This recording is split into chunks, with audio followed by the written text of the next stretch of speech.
kami. Oh Tuhan, kiranya Tuhan berfirman kepada kami pada pagi hari ini. Tuhan, kami berdoa, urapi hamba-Mu, pakai hamba-Mu untuk memberitakan firman-Mu pada pagi hari ini. Dan bukakan hati kami semua untuk menerima firman Tuhan. Berikan kepada kami kekuatan untuk tidak hanya mengerti firman Tuhan, tapi juga memeliharanya, melakukannya dalam kehidupan kami tiap-tiap hari. Untuk hormat kepujian bagi namamu Tuhan, dan juga menjadi berkat bagi banyak orang. Terima kasih Bapak, terima kasih. Kami menyerahkan semua perangkat yang kami pakai, baik listrik, internet, laptop, HP. Kiranya Tuhan jaga dan lindungi supaya semua berfungsi dengan baik. Teman-teman kami yang biasa bergabung bersama-sama dengan kami, bahkan yang baru, Tuhan tolong mereka, berikan kemudahan-kemudahan untuk segera bergabung Tuhan. Terima kasih Bapa, terima kasih. Terpuji termulialah Engkau Tuhan. Dalam nama Tuhan Yesus kami berdoa dan bersyukur padamu. Amin. Saya coba tampilkan bahan saya.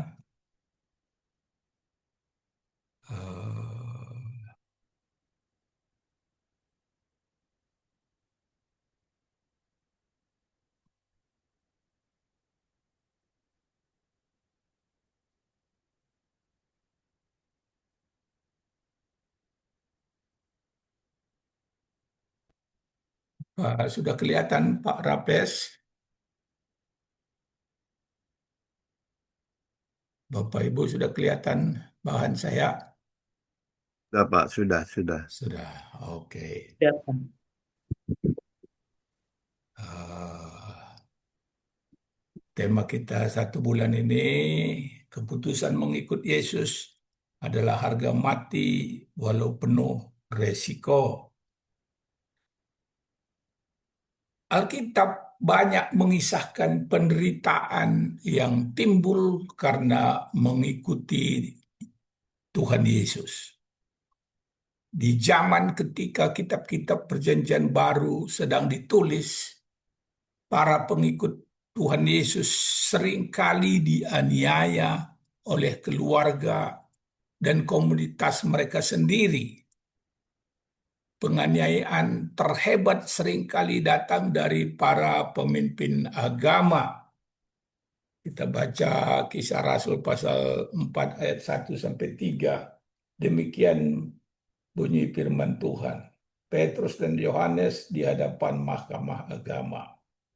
Ketika Petrus dan Yohanes sedang berbicara kepada orang banyak, imam-imam dan kepala pengawal bait Allah serta orang-orang Saduki mendatangi mereka. Orang-orang itu sangat marah karena mereka mengajar orang banyak dan memberitakan bahwa dalam nama Yesus ada kebangkitan dari antara orang mati.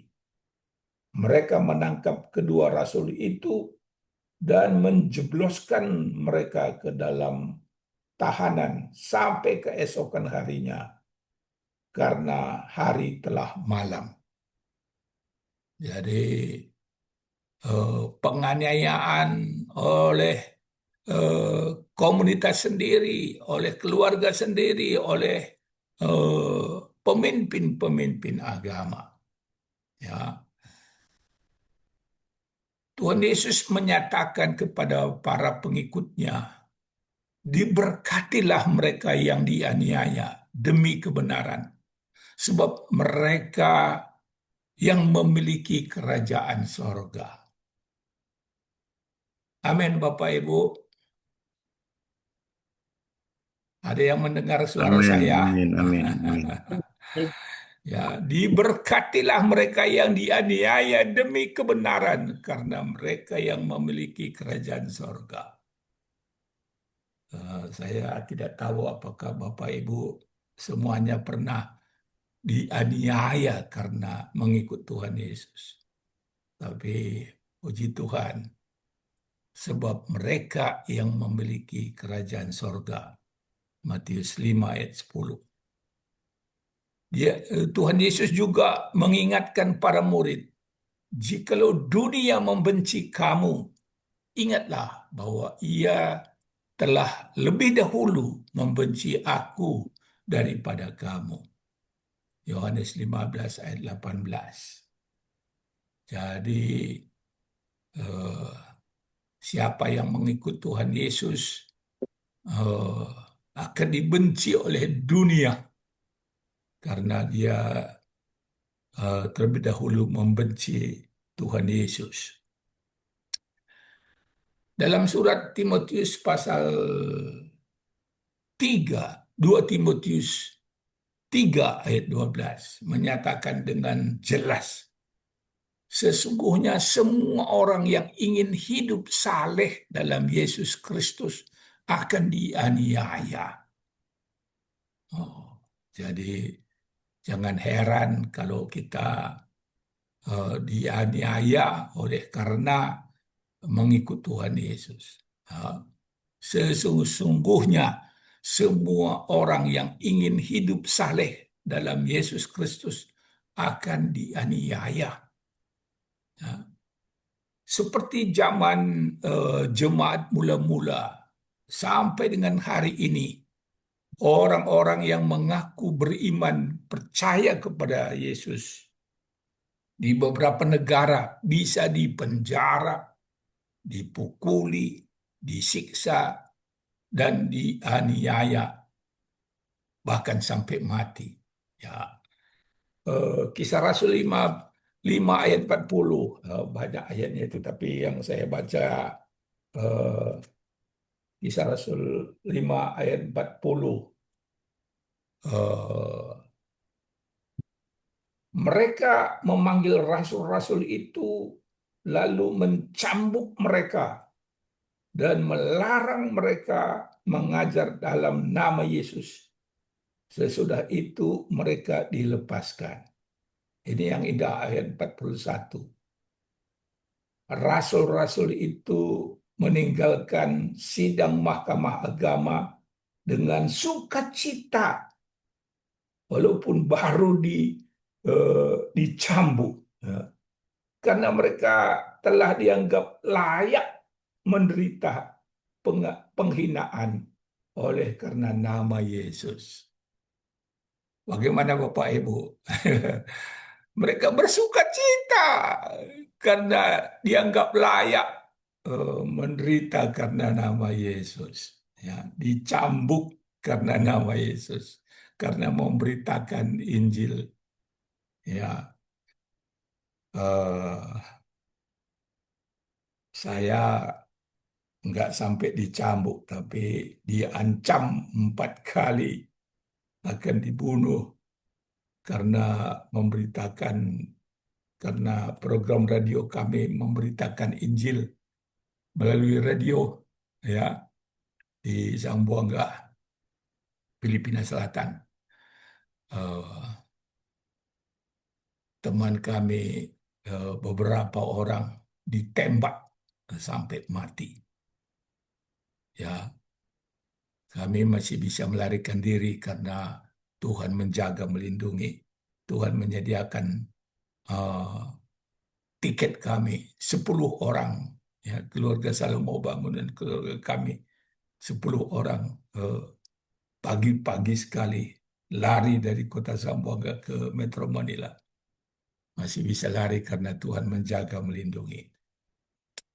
Ya, eh, kita lanjutkan. Kebanyakan orang yang hidup di negara yang tidak menganiaya orang-orang percaya merasa ngeri dengan gambaran ini. Kita merasa cukup aman, ya. Di Indonesia, sebagian besar kita merasa cukup aman. Betulkah? Halo Bapak Ibu. merasa aman karena mengikut Yesus di Indonesia di kebanyakan tempat. Amin, Bapak Ibu. Amin. Amin. Amin. Amin. Puji Tuhan. Kita mengerti kalau ada ribuan orang yang menderita karena Kristus setiap hari di tempat-tempat lain, di bagian bumi lain, di Nigeria, di eh, Afghanistan, di Korea Utara dan lain-lain.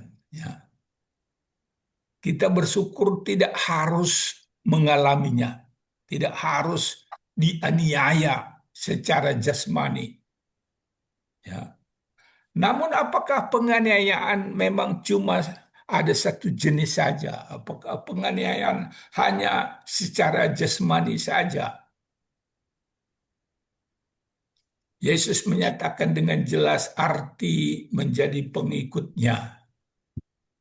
Jika seseorang ingin mengikut aku, ia harus menyangkal dirinya sendiri dan memikul salibnya setiap hari dan mengikuti aku.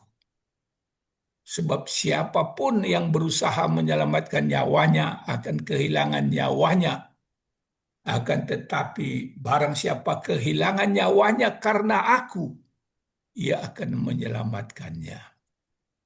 Apakah untungnya jika seseorang mendapatkan seluruh dunia, tetapi mati atau kehilangan nyawanya sendiri?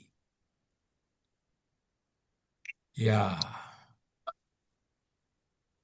apa sesuai dengan 2 Timotius 3 ayat 12 tadi, semua orang yang ingin hidup suci akan menderita aniaya. Ya, menderita aniaya, apa menyangkal diri, memikul salib, dan mengikut Tuhan Yesus. Ungkapan pikul salib dan ikut Tuhan seringkali tidak dipahami dengan mendalam oleh orang-orang percaya di masa kini. Di zaman Yesus, salib adalah simbol bagi kematian. Ketika seseorang memikul salib, dia sudah ditentukan untuk mati di salib. Yesus menyatakan untuk menjadi pengikutnya, seseorang harus bersedia mati. Nah, tidak semua dari kita akan mati syahid, menjadi martir. Tidak semua dari kita akan dipenjara atau dipukuli ataupun disiksa karena iman percaya kita. Jadi kematian apa atau yang bagaimana yang Yesus maksudkan? Paulus menyatakan di surat Galatia 2 ayat 20, aku sudah disalibkan dengan Kristus. Bukan aku lagi yang hidup, melainkan Kristus yang hidup di dalam aku. Hidup yang sekarang ini kuhidupi dalam daging adalah hidup oleh iman dalam Anak Allah yang mengasihi aku dan telah memberikan dirinya untuk aku. Mengikuti Kristus berarti kita berhenti melakukan kehendak kita sendiri, keinginan kita sendiri, hak kita, hasrat kita, dan impian kita harus turut disalibkan bersama dengan Kristus. Amin, Bapak Ibu. Amin. Ya. Amin. Jadi mengikut Kristus, memikul salib, berarti keinginan daging kita,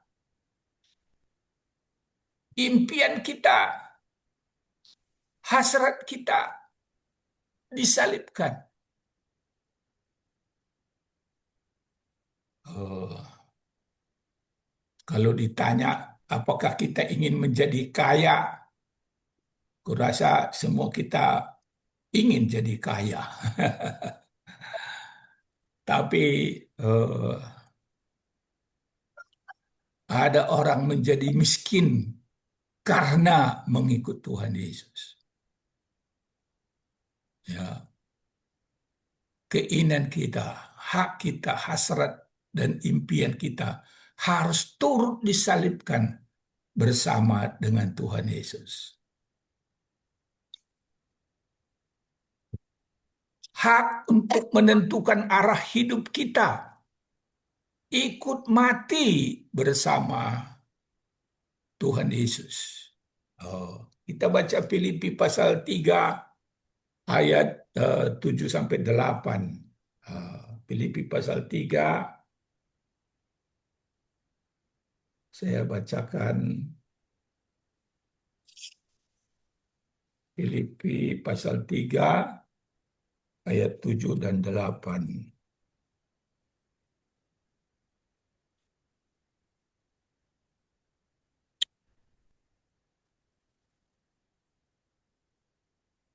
Demikian bunyi firman Tuhan. Tetapi apa yang dahulu merupakan keuntungan bagiku, sekarang kuanggap kerugian karena Kristus. Malahan segala sesuatu kuanggap rugi karena pengenalan akan Kristus Yesus, Tuhanku, lebih mulia daripada semuanya. Karena dialah aku telah melepaskan semuanya itu dan menganggapnya sampah, supaya aku memperoleh Kristus. Jadi apa yang dahulu merupakan keuntungan bagi kita, merupakan masa depan yang cerah bagi kita, dianggap sampah, kata Paulus. Ya. Kematian pasti melibatkan penderitaan. Keinginan daging pasti tidak ingin mati. Mematikan keinginan daging itu menyakitkan dan melawan seluruh keinginan alami seseorang dalam mencari kesenangan diri. Itu menyakitkan. Tapi kita tidak bisa mengikuti Yesus dan keinginan daging secara bersamaan. Kita baca Lukas 16 ayat 13. Lukas 16 ayat 13.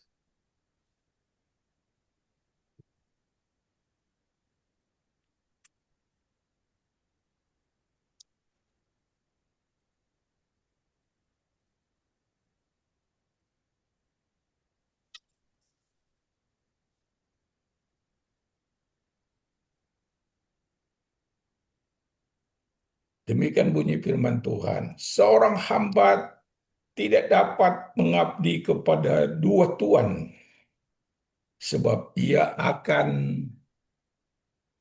membenci yang seorang dan mengasihi yang lain. Atau ia akan setia kepada yang seorang dan tidak mengindahkan yang lain. Kamu tidak dapat mengabdi kepada Allah dan kepada Mammon. Jadi kita tidak bisa mengikuti Yesus dan keinginan daging secara bersamaan. Ya, secara daging kita ingin menjadi kaya raya. Kapan itu teman saya Pak Ginting Dia bilang, Pak Tarigan ini kok mobilnya sudah tua sekali. Oh, apa sama dengan orangnya katanya. Kenapa tidak seperti Pak siapa itu? Oh, mobil baru. Saya Ya, bilang, Bang. saya bersyukur mobil saya ada, walaupun sudah tua, yang penting bisa dipakai, saya bilang. Ya, siapa yang tidak ingin mobil baru? Ah, tapi kita tidak bisa mengikuti Yesus dan keinginan daging secara bersamaan. Yesus berkata, tidak ada seorang pun yang telah meletakkan tangannya pada bajak, tapi masih menoleh ke belakang, yang pantas bagi kerajaan Allah. Jadi kalau seseorang sudah mau membajak, tidak boleh menoleh ke belakang karena bajaknya akan menghancurkan tanaman yang di depannya itu. Ya, jadi kita tidak bisa mengikuti Yesus dan keinginan daging kita secara bersamaan. Mari kita memikul salib. Keputusan mengikut Yesus adalah harga mati walaupun penuh resiko. Amin, Bapak Ibu. Halo. Amin. Amin. Amin. Ya, mari kita berdoa. Bapa di dalam sorga, terima kasih atas bagian firman Tuhan yang boleh kami baca dan renungkan pada pagi hari ini. Bahwa mengikut Yesus itu adalah harga mati, walaupun penuh resiko. Memang tidak semua kami dianiaya, dipukuli, bahkan mati karena mengikut Yesus. Tapi kami harus memikul salib, menyangkal diri kami, dan mengikut Engkau. Kami harus menderita karena mengikut Tuhan Yesus. Dan terima kasih seperti Petrus, Yohanes, bersukacita karena dianggap layak menderita karena nama Yesus. Tuhan, terima kasih atas teladan yang telah Tuhan berikan bagi kami. Tuhan Yesus sendiri dibenci oleh dunia. Tuhan Yesus sendiri mati di kayu salib oleh karena kami, untuk menebus kami, menyelamatkan kami. Dan Tuhan katakan, berbahagialah orang yang menderita karena mengikut aku, karena merekalah yang mempunyai kerajaan sorga. Terima kasih Bapa. Terima kasih Tuhan Yesus atas firman-Mu. Tolong kami Tuhan, terus mengikut Engkau, menyangkal daging kami, menyangkal diri kami, memikul salib, menderita karena mengikut Tuhan. Tolong kami setia sampai mati, maka kepada kami akan diberikan mahkota hidup. Terima kasih Bapa, terima kasih. Lanjutkan karya-Mu dalam hidup kami Tuhan. Bawa kami lebih dekat kepadamu. Bawa kami lebih mengenal-Mu Tuhan. Lebih mengasihi-Mu. Lebih melayani-Mu. Lebih mentaati-Mu. Sekalipun harus menderita. Terima kasih Bapa, terima kasih. Di dalam nama Tuhan Yesus kami berdoa. Amin.